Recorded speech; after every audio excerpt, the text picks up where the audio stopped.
welcome you to this session on early modern history of the pre-doing early modern, because we still like the pre-modern, early modern, and modern period. And we have two speakers today. Is Dr. Vassalli, and then after that, Dr. Arshadnejad present the paper, upload some comments, and then you can continue.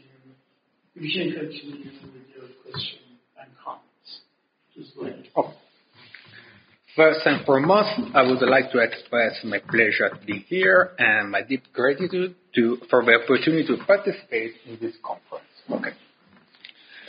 I began investigating prejudice after reading the accounts of the early 19th century travelers. Initially, I aimed to study interactions between Europeans and religious minorities in Qajar era Iran. However, it soon became clear that there was uncertainty about the nature of Zoroastrianism, whether it should be considered the same as paganism or as an evolved religion as understood in the 19th century. Yet this uncertainty was not based on diverse academic positions as we define them today. Indeed, despite the significant advancements of Zoroastrian studies since the previous century, many intellectuals continue to mix opinion from widely different sources: classic authors, 17th and 18th philosophers and theologians, accounts and opinion of other travelers. In this jumble of ideas, opinions, and positions, often contrasting and often based on hearsay, it was common for an early 19th century intellectual to form a personal opinion in which scholarly data and personal judgments converged. In this context, the two well-known travelers, Sir William Owsley and Sir Kerr Porter, serve as excellent case studies to explore intellectual position of the early 19th century. Both visited Iran in the 1810s. Both were well educated and dedicated many pages to describing the Zoroastrians. However, while Sir Owsley uses his knowledge to defend the Zoroastrian community from the accusation we will discuss later, Sir Kerr Porter criticized Zoroastrians of Iran, justifying his judgments on a historical and religious grounds. Whoever reads Sir Owsley's accounts will notice that they are more than a diplomatic travelogue. In his introduction, Owsley states that he used the opportunity to explore various cultural aspects, often interrupting the narrative with short essays. One such essay, comprising the entire third chapter of the first volume, focuses on Zoroastrianism, the Pharisees, and the Greeks. Rather than providing a traditional introduction to Zoroastrianism, it is a series of research notes and commentaries revealing Owsley's opinions on various topics. One of the main themes concerns the accusation of idolatry against the Zoroastrians, which he addresses several times across his accounts. Although he does not clearly explain the basis of this prejudice, it is evident from his text that the Zoroastrians were accused of idolatry for at least three reasons. First, erecting and worshipping statues, a charge common to all ancient civilizations. Polytheism, true idolatry, which is worshipping fire, sun, and other natural elements not as symbols of God, but as deities.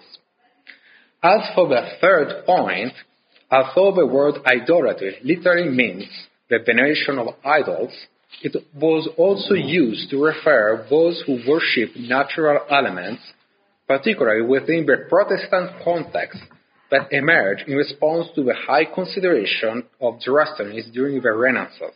Specifically, the theologian Stillingfleet considered the worship of fire to be the chief point of idolatry. He counters these accusations by stating that Herodotus already acknowledged that ancient Persians never erected statues nor believed that gods had human forms. According to Owsley, Persians built temples but not altars to sacrifice to the gods. They worshipped the one God, the true God, and any altars they erected were in his honor. Regarding the veneration of natural elements like fire, the sun, or the stars, Sir Owsley asserts that fire was never considered a deity but a divine symbol. He even describes the ancient Medes and Persians as a race of faithful and haters of idolaters. Sir Owsley emphasized that the ancient evidence reveals Zoroastrians were not idolaters. Moreover, he underscores continuity between past and present doctrine, arguing that what we learn about ancient Zoroastrianism remains valid for today's Parsis and Goethe.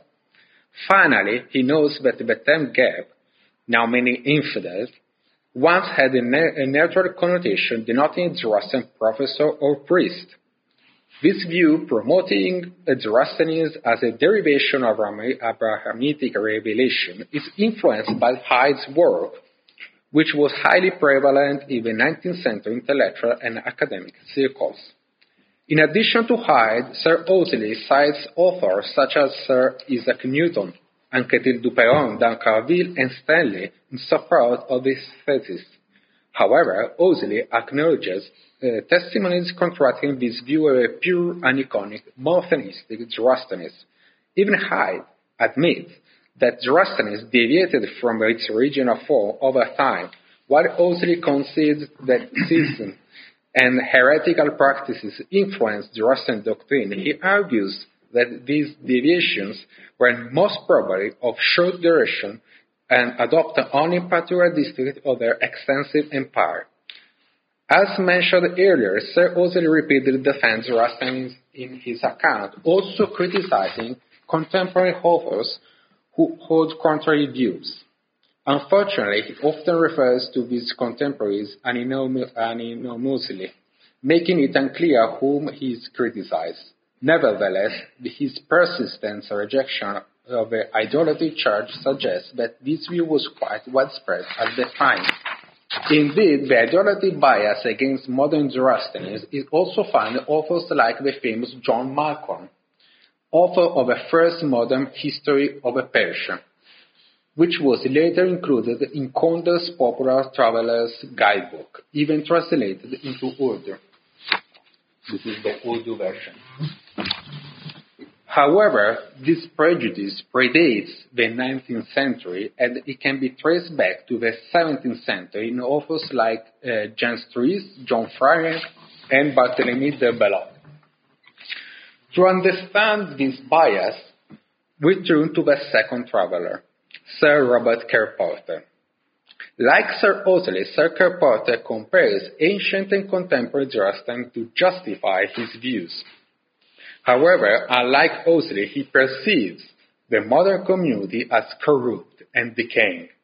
He looks to the history for reasons behind the long decline, ultimately describing the Zoroastrian in rather unpleasant terms, which I report in the next slide. In contrast to Sir Owsley, Sir Kerr Porter considers the Zoroastrians a sect of terrible idolaters. He writes that they murmur to the sun as supreme god and worship idols to which they name deities. Additionally, they consecrate these idol symbols to extravagant incantations to draw down into them from the stars the influential presence of a benign spirit they were to typify, whether it was an actual divinity or only deified man. Kerpert also states that from the same wild source of idolatry we see sprang all the frenzy of enchantment, witchcraft, and, in one word, magic. Such phrases are prevalent throughout his disparaging commentary on Zoroastrians.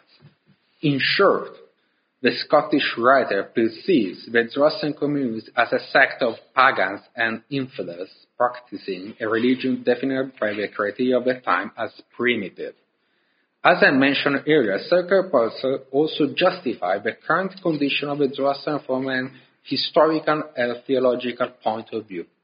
According to him, the socio-economic decadence of the current Zoroastrians is the natural consequence of a moral decadence.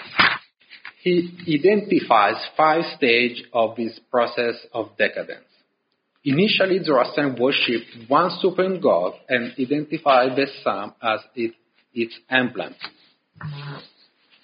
The first step in their decline was interpreting sun as a mediatory intelligence named Mithra, leading to the worship of 6 planets and celestial inhabitants influencing earthly events. The second step was equating these 7 deities with the supreme god, and eventually focusing worship solely on these deities, turning religions into astrology. The third step involved creating symbolic images, since the orbs are not always visible, opening the door to idolatry. The fourth and final step was interceding with deities to propitiate the souls of the dead, introducing magic into Zoroastrianism. Circular Porter also says that idolatry and fire worship were invented by ancient mythological rulers like Hoshang at Ahmuraz, and spread first to Babylon and Persepolis, Takht-e-Jamshid, and then to the rest of the world, including Egypt, Canaan, Greece, and the Western world. In summary, Circular Porter identifies the Zoroastrian as the origin of modern superstition, witchcraft, and all that a good Christian repudiates as evil. To understand Porter's perspective, 2 elements must be considered. First, his strong Christian monotheistic faith leads him to label non-Abrahamic religions as idolaters. A similar example is his criticism of the Yazidis. Second, more interestingly, he equates the socio-economic decline and moral decline, suggesting that the Zoroastrians are good because they are morally corrupt. This parallel between social and moral decline is significant given Britain's role in this historical period. The prejudice of idolatry was certainly common among what we call conservative intellectuals. However, there is a second prejudice from which he also feels compelled to defend Zoroastrians, that of being ugly. Compared to the former, this one is certainly more curious and particular. Sir Osiris' defense begins after meeting 2 Zoroastrians in Tehran. One of them, Jehun, is described as one of the handsomest Asiatic whom I ever happened to see. He then compares Jehun's face with ancient depiction and rejects the notion that Zoroastrians are naturally ugly, asserting that their apparent ugliness is a consequence of the persecutions they suffered, which reduced them to wearing mean and squalid clothes. In essence, they appear as ugly simply because they are too poor to afford rich clothes like other Persians. Unlike their previous bias, here, Sir Osiris cites sources claiming Zoroastrians are ugly. Through these references, it is possible to trace a number of literary passages that contribute to spread this idea. Sir Osiris directly cites 2 authors, Father Angelo, is French but speaks Italian, and the historian Gibbon. The latter, in turn, refers to Herodotus and the French historian Buffon.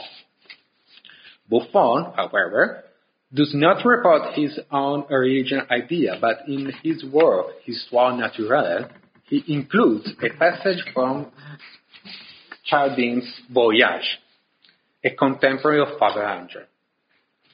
Thus, this strange prejudice seems originated from 2 17th century French authors, but how they justify the ugliness of the Zoroastrian of Iran. According to these authors, Persian beauty, if the Persian is strange, it's because Father Angelo could not write in a good Persian, so if you can find something strange, maybe. According to these authors, Persian beauty comes from mixing the blood with the Georgians and Circassians, who have no other quality than that of being beautiful. We are faced with a prejudice that justifies another prejudice. In contrast, Iranian Zoroastrians have maintained the pure bloodline, not mixing with other peoples, leading the 2 French authors to conclude that they are still as ugly as monkeys. Until the mid-19th century, Father Angelo's dictionary and Chardin's Voyage were primary sources regarding the Persian world, and it is very easy to agree with Sir Ousley that at the origin of this prejudice of the physical appearance is a view of a beauty as a manifestation of economic wealth or success, typical of the mentality of both the 17th and the early 19th centuries. To conclude my speech, the two prejudices not only reveal an unattractive side of the early 19th century European culture, which was still bound to a rather superficial conception of the other. Indeed, in both cases, we observe how economic conditions underlie these prejudices. Poverty within the Zoroastrian community was perceived as a defect as early in the 17th century and the early 19th century. The last two authors, Father Angelo and Chardin, which was French but later moved to England and became Chardin, go so far as to turn poverty into a genetic characteristic. For Sir Kirkpatrick, the poverty of a community is the result of a moral defect. Of particular interest is the historic comparison he draws between ancient glory and modern decadence, analyzed through the lens of religious morality. Finally, Sir Ousley, in defending the Zoroastrians, mentions poverty as one of the reasons for the misunderstanding towards them.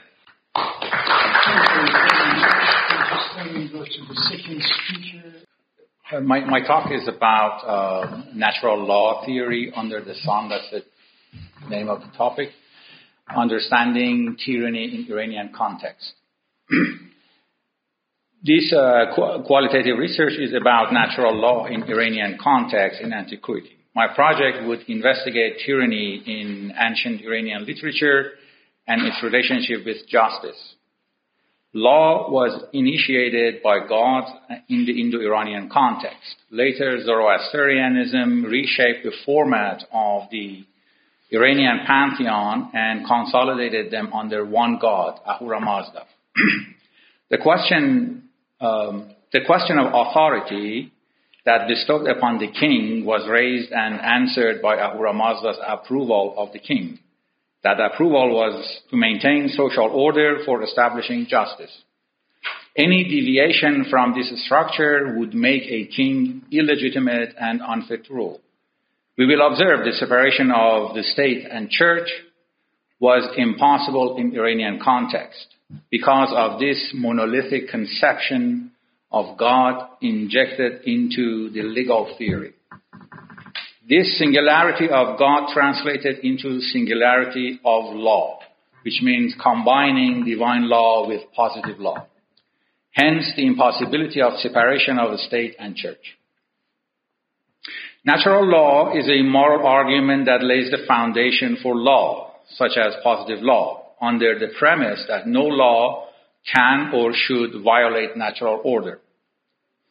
This dictum laid the foundation for republicanism in the West to counterbalance tyranny.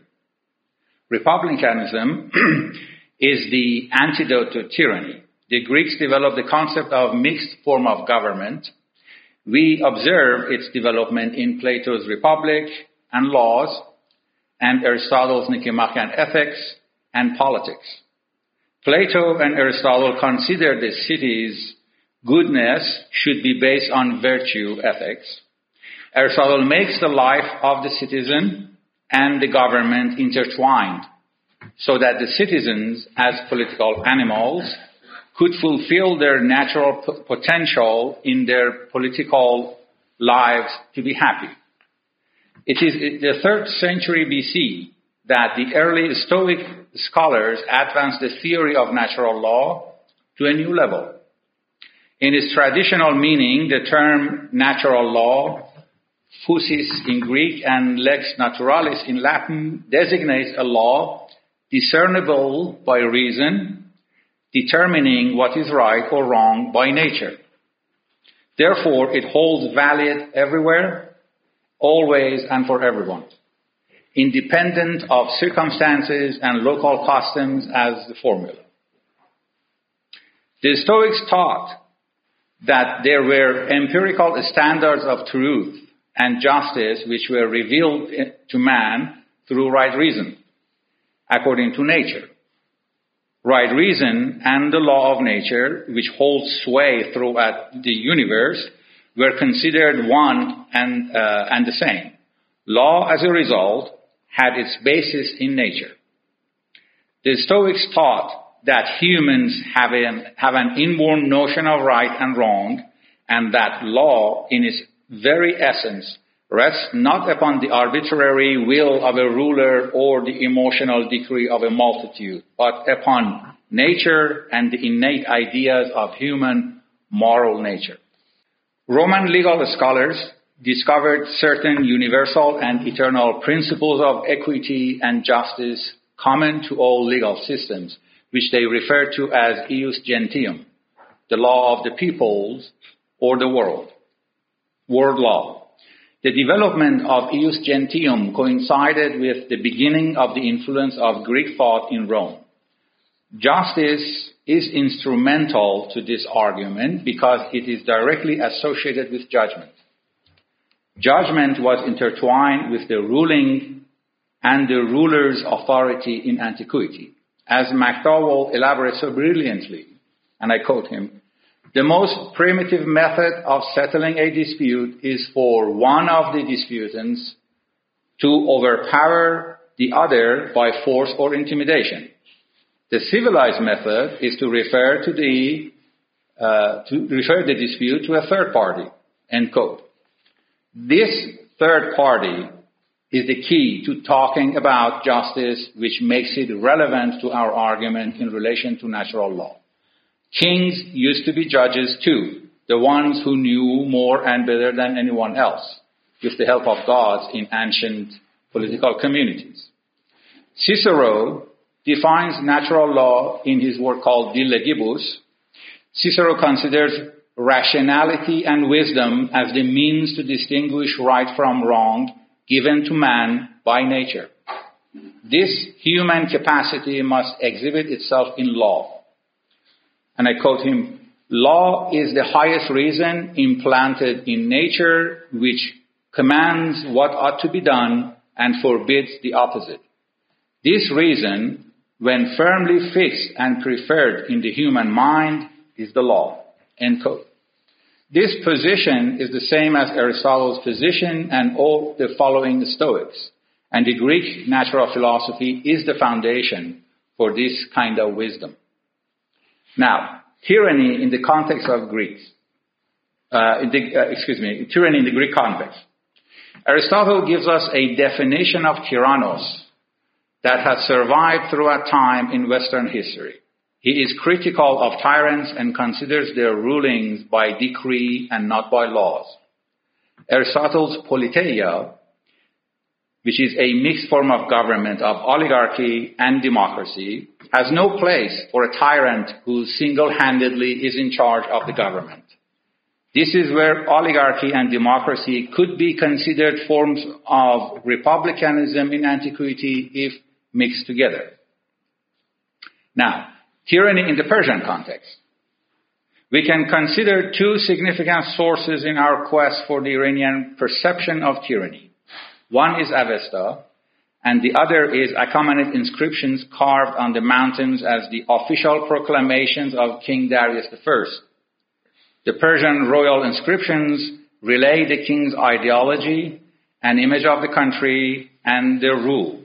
The Achaemenid inscriptions are a unique primary source of information regarding the old Iranian religion. It links to the Iranian style of ruling, synonymous with tyranny. Ahura Mazda is the sole and omnipotent God. The king is chosen as the representative of God on earth. Ahura Mazda is the enemy of lie. Lie means the source of moral, social, and political decay in a society. It had more significant meaning in the past than now. Thus, the king is commissioned to rid the country of lies. The ancient Persian word for lie is durug, and its Avestan word is duruj. In modern language, Persian language, we say durug, which is exactly the same word. This word has not changed at all. In King Darius I's inscription, we read, ruled by divine authority. Darius, the king, says, by the will of Ahura Mazda, I am king. Ahura Mazda delivered the kingship to me. It is about his rule, which is absolute. The terms like just, justice, and law get their objective meaning under God's authority through the king. This is different from the Western tradition according to natural law, because law gets its legitimacy from nature or cosmos, not from the king. In the Iranian context, the king's rule is holy as well as God's rule. This holiness trickles down from God to the king, while in the Greek context, there is nothing sacred associated with the tyrannos ruling. The ancient Persian literature on natural law, we find a unique attitude toward law in the region at the dawn of history before the Iranian tribes populated the Iranian plateau. In fact, before anyone, all the Sumerian gods had certain functions. The original attitude toward law, nature, and gods in the Sumerian world and culture comes from deities. The structure of authority looks like a pyramid. The Sumerian pantheon was conceived as functioning as an assembly with a king at its head. According to Hodri, the ancient word arta or rita corresponds to truth, and drug to falsehood among the Indo-Iranians. There is an association between truth and order in the society, which is supported by the gods. The gods of the religion of truth are three: Varuna, which is the god of oath, enemy of lies; Mitra, god of contract and friendship; and Aryaman, who presides over marriage and hospitality. Hodri also claims that in the Indo-Iranian religion, truth is designated as reality. This is very important. I read it again. Hodri also claims that in the Indo-Iranian religion, truth is designated as reality. Faravahar or Faravashim is part of the human soul that connects humans to Ahura Mazda and other deities. Asha is another key term that sheds light on the correspondence of truth among the Indo-Iranians. Moreover, the word is compatible with the concept of natural law in the Western literature. It seems Faravahar is a godly aspect of the soul which occurs by following Asha. Humans, like gods, possess that power. In the cosmos, the compatibility with natural law, meaning Asha, matters and appears to Ahura Mazda. Thus, the king's compatible authority concerning law with God's law comes to the fore. Justice and just ruling are viewed from this perspective. Ahura Mazda gives his blessing, called Khvarena, to the king. Thus, this is God's sanction to the king. If a king deviates from the godly rule, he commits injustice. Hence, he is unworthy of ruling. Injustice is considered rebelling against God or deviation from God or deviation from divine order, Asha.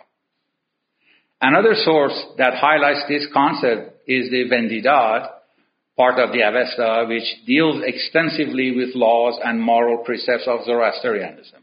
And I quote one Fargard here: "For he who cultivates the earth cultivates righteousness.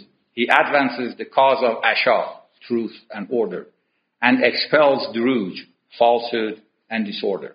Fargard 3, verse 23. Injustice associated with Druj, which means deceit and disorder, is thus viewed as a direct opposition to the divine order established by Ahura Mazda. There is no notion of law apart from God's law. Divine law is absolute. However, there are no subcategorizations of law under divine law, as opposed to the Western development about law. San Aquinas' subdivisions of law concerning positive law, for instance. In case of ruling and its compatibility with with God's law, the priests came to the fore to aid the king. The priests played a crucial role in developing a political system, especially since the Sasanian dynasty, when there was a political and official religion of the state, as Zoroastrianism. The king oversees enacting those laws and enforcing them. King's authority is legitimate as long as he obeys God's law. If we equated the king's absolute authority with tyranny in the Iranian context, then tyranny is not unnatural or unholy. The center of this epitome is the king, not a group of people and their rights. The image of God in monotheism makes this possible because God has been singular since Zoroaster developed his pantheon. The latest development in antiquity of Iran regarding law happened during the Sasanian dynasty, in which the new codification based on Zoroastrianism came into play. For the first time, we have an official religion of the state. It means that laws must be based on the official, hence political religion of the land. The church and the state began working hand in hand for the first time in Iran in the 3rd century. We have 3rd century CE. We have Zoroastrianism for marriage of the church and the government. At this time in history, we have the religious government and the political religion establishing new codes. It means that laws need to be understood through the lens of religion. Hence, the priest as the lawgiver or the interpreter of the law at least. This vision of law does not necessarily need to correlate with nature or reason. Instead, it correlates with the canonical text. This is another point of departure between the Western world and the Persians. Two prominent priests in that era established this view, Tosar or Tansar and Kerdir. Tansar in particular managed to establish the Zoroastrian church to make a body of laws. He canonized the Avesta. He created a common ritual doctrine and tied the church to the state. This marriage of the church and the state, early in the 3rd century CE, shaped a unique view of law. Law was considered sacred, including positive law. It strengthened the sovereign's hand that his mandate was the law and the law was his mandate. So the rule of law was the same as the rule of the sovereign, endorsed by God. Fareh Izadi plays a crucial role in this context. Everything, law and God, embodies the king. Positive law receives the same attention as divine law in the Zoroastrian context. This development is one of the turning points of difference between the two systems, Western and Iranian, in our consideration. It is helpful to mention Sophocles' Antigone to provide a comparative context at this point. The king's authority was not absolute, and it was never considered the same as the god's authorities. These two narratives of law in Iranian and Western contexts developed two different political ethos. First, tyranny in the Iranian world took the shape and form of representation of God, because law was viewed as holistic and issued from only one source. Divine law and positive law were mixed and interwoven in Iran. In the West, tyranny was not sanctioned and law was not viewed as holistic, except for divine law. Divine law is kept apart from positive law in the West. Consequently, positive law could not negate divine law as the only condition for law. Therefore, the separation of state and church was possible in the West, but impossible in Iran because of the unification of divine law and positive law. Law-giving is a theological process in heaven and given down to the people among the Iranian Orthodoxy. To Zoroastrians, God is the source of wisdom, virtue, and good. Therefore, laws must be given and issued by God. Mary Boyce believes this mode of thought sustained itself throughout ancient times. Boyce also claims that Ahura Mazda is the ultimate creator of all things in Zoroastrian theology. The authorities of Varuna and Mitra were mainly transferred to Ahura Mazda to consolidate all powers into one God by Zoroaster. In conclusion, these two narratives of law developed two different political ethos. First, tyranny in the Iranian world took the shape and form of representation of God because the law was viewed as holistic and issued from only one source. In the West, tyranny was not sanctioned and law was not viewed as holistic except for divine law. Therefore, divine law is kept apart from positive law. Therefore, the separation of state and church is possible in the West, but impossible in Iran. This development in the West partitioned sovereignty and shared it between the king and the people, ultimately bestowing upon the people, hence a sense of republicanism. In Iran, the interpretation of law was the privilege of the elite, meaning the king and the priests. Therefore, republicanism was never established in Iran to oppose tyranny of absolute rule of the monarch. Thank you.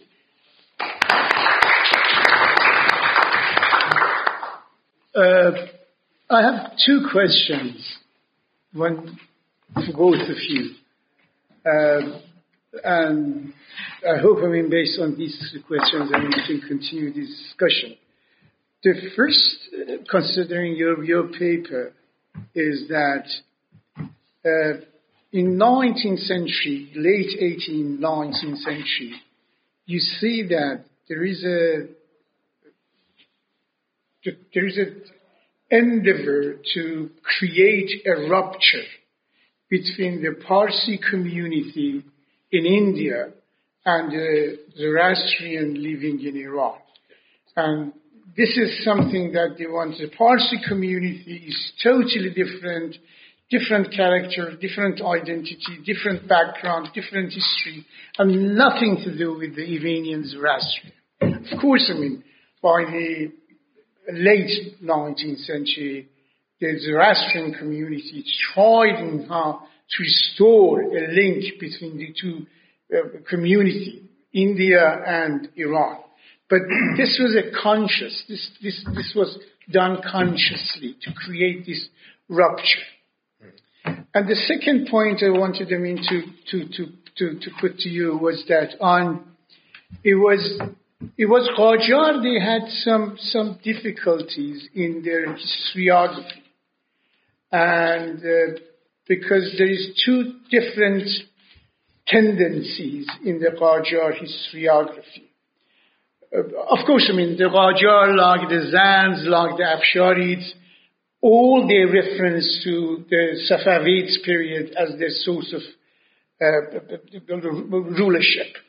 But considering the religion and the Qajar, they never tried, at least, I'll give you an example, to link their rulership to, let's say, Sassanid Iran or the Achaemenid in Iran. This was done by the non-Iranian.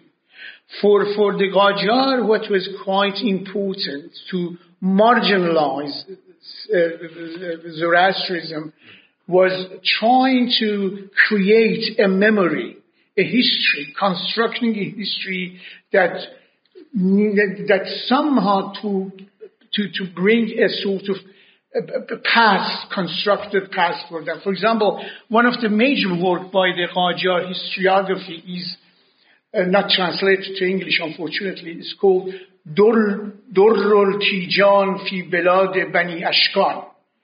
And this work of Durrul Tijan is trying to say the Qajar has links, connection, not with the Sassanid, but with the Achaemenid, with the Sulusi, with the Ashkanis. Before Sassanid, Ashkanids. And then they said, we are coming from this Turkic Central Asian background. Yeah, this is something, quite, conscious. They try, somehow to overcome the Sassanid period, to overcome, the Achaemenians, and to go to the period of the Ashkanis, after Seleucids. So this is quite, a conscious attempt to do that. So it was not only the non-Iranian, but they were partly Iranian also contributed to create this rupture. This was my point, to you. And I've got a question to you is just, this approach that, the division between church and state was easy in the East, in this part of the world called West, and not very easy. My question is that to what extent this goes to the almost 340 years of Christianity? Because, before, the Alexander made Christianity as the religion of state religion of the Roman Empire. We had, some 340 some years, between. And in this period, we had two laws. We had the canon law and the Roman law. The canon law was the canon law of the church, and the political law of the Roman Empire was totally different. And this, my reading is that, this division of some 340 some years, between, created the background for the gradually development. I'm not falling to this meta-narrative that, was done immediately, but gradually development bringing us to the Protestantism in the West, later in the 16th century. And but that was not in Iran. We didn't have, neither in Christianity, not in Islam, nor in Zoroastrianism. We didn't have these 340 years. Muhammad was his own Alexander from the beginning, from the first day. And this is to some extent, for my reading, to some extent, this explains that how was easy for Roman Empire and later some European countries is to go for division of state and church. Crucial 340 years. And before, the canon law and political law were united. That is my question. Okay.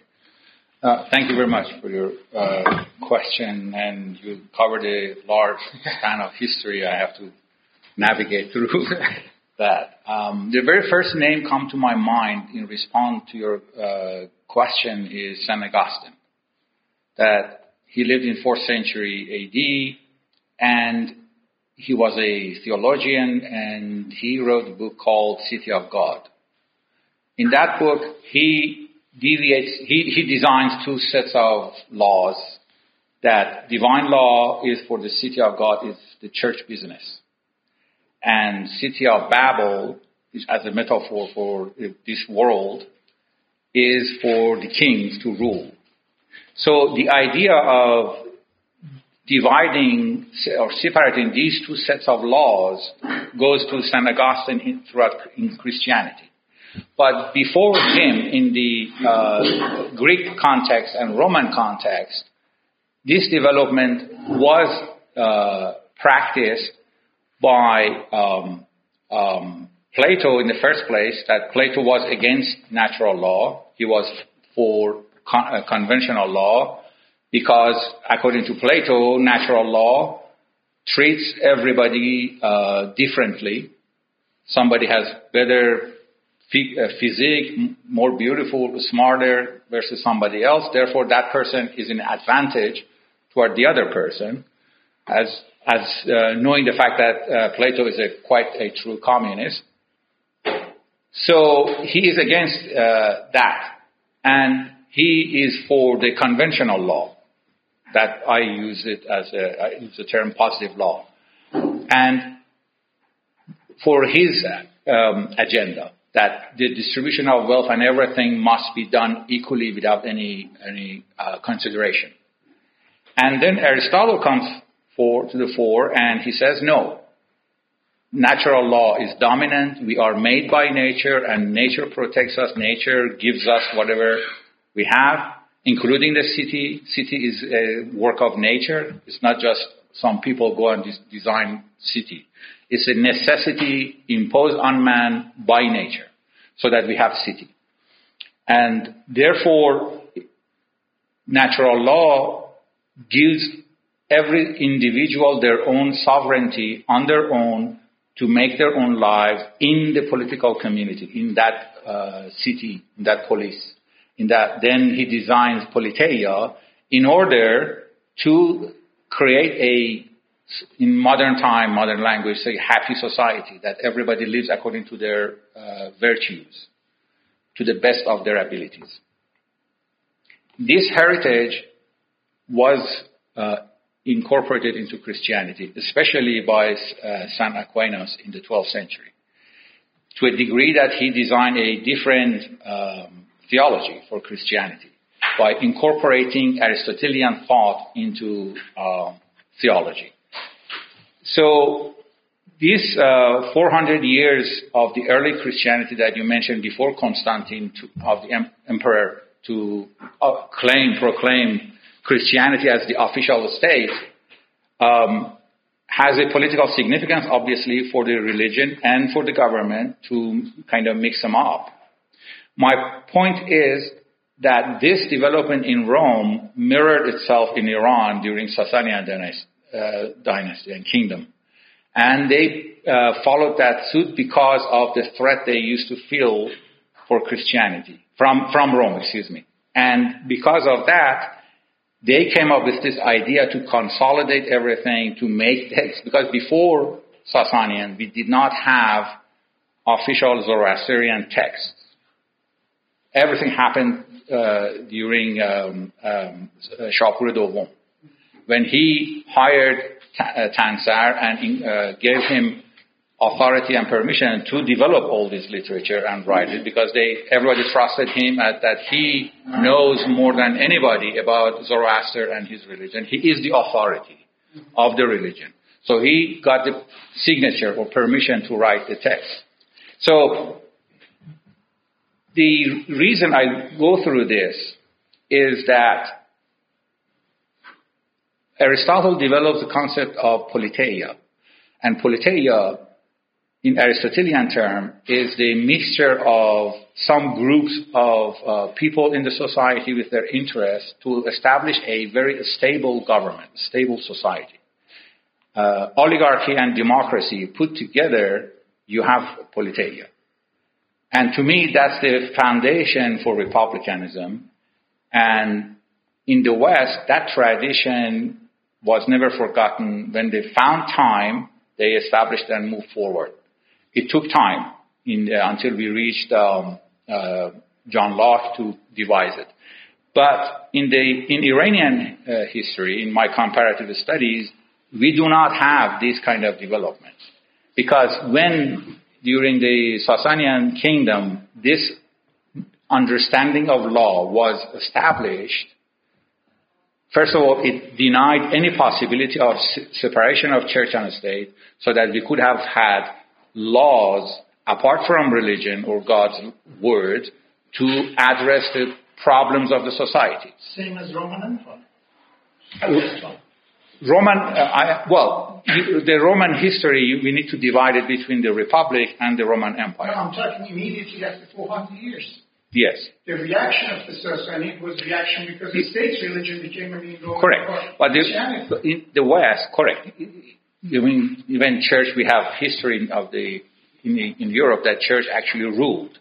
We do have that history. But what I'm saying is that this thought was developed in the West, and at some point, finally, it became dominant. It took 2,000 years to become the dominant idea or dominant culture, political culture in the West, not from the beginning. So they went through medieval time, the church was ruling and all that, including Protestantism that you mentioned, as the opposed to Catholicism and their hunger for gold and everything. And this narrative, when we look at Iranian context, this narrative is, to me, is quite simple. Because there is one establishment, one narrative, and everybody has abided by it. To the degree, in our time, when you read the Constitution of 1905, what you find in that text is religion. It is the establishment, they make it quite clear in that Constitution that no law can violate Islam.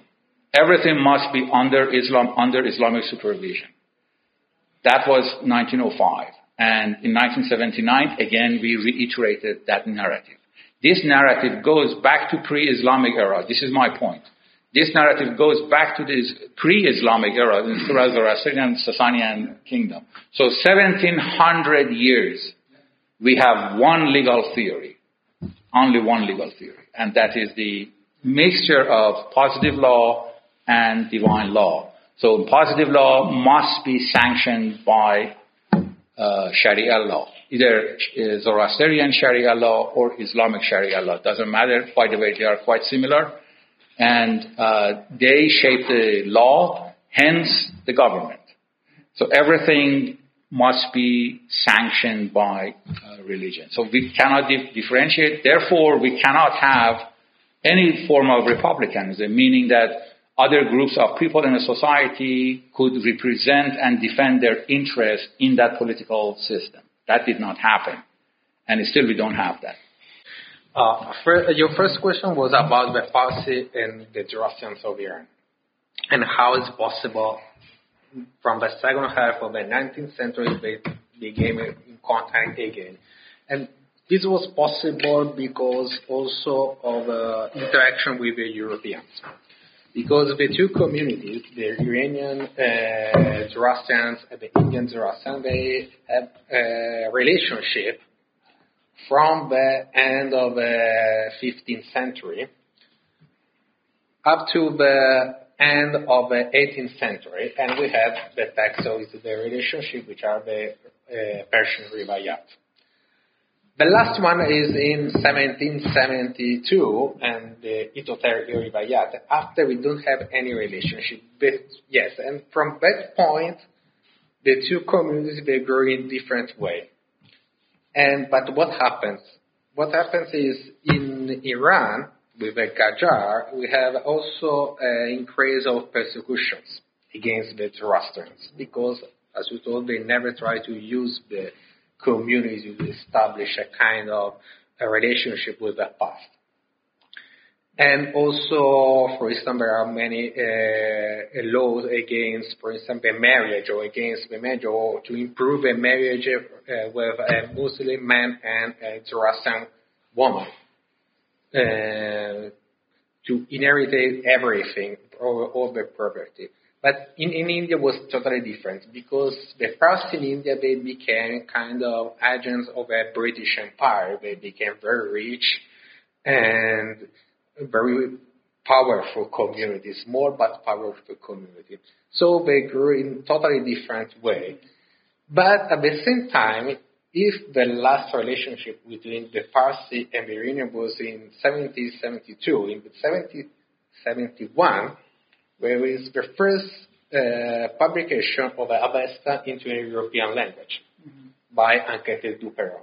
From that point, from that year, the Iranians started to increase, and also saw the curiosity about the Zoroastrians, the Zoroastrian community, and this led a lot of travelers to go in Iran in search of the Sasanian antiquities, the monuments and ruins, everything, and especially the British. This is the point, because the British were in India, they established their empire in India, they uses the Farsi as the main agent for the empire, like administrators. But at the same time, because they were fighting against the Russia for the control also of the Asia, economic control of Asia, they were also in Iran. And many of these travelers, like Osle, they came in Iran for diplomatic reasons, but they were Iranians, and they met the Iranian Zoroastrians. And they spoke with them, they also bought a lot of manuscripts, and they started also to have a stable relationship with the local Zoroastrian, the pro-local Zoroastrian in Iran. Like in the middle of the 19th century, some Western travelers and also theologians, they were in India, but they also were about the condition of the Zoroastrian in Iran, and they published a letter at Bombay, in Bombay, and to some way to they describe the conditions of the Iranian Zoroastrians, and they ask how is possible the Zoroastrian in Iran are so rich, and the Zoroastrian in India are so rich, and the Zoroastrian in Iran are so poor. So after this letter, the Parsi community they started to create the Anjuman, the famous Anjuman, and they went in Iran to establish more Anjuman, where I tried to reconstruct also the schools. And from that time, from 1854, the first Anjuman, Zoroastrian Anjuman in Iran, they started again to have a relationship together. Regarding about the rulership, the Qajar rulership, the link with the past, yes, because of course the Ashkanian pattern they came from the northeast, so where came from the area of the Turkic people, Turkmenistan, but the Sasanian, no, they came from the south, from the far, so the south of Iran. But at the same time, because of all these travelers, they went in Iran, they tried to study the Zoroastrian ruins, the Zoroastrian books, they translated the Zoroastrian text. They had an effect. And around again the middle of the 19th century, we can find some key figures. They try also to create a kind of a revival of the Sasanian Empire also during the Qajar time. Of course, we have to wait the constitutional war that everything became. Thank you very much.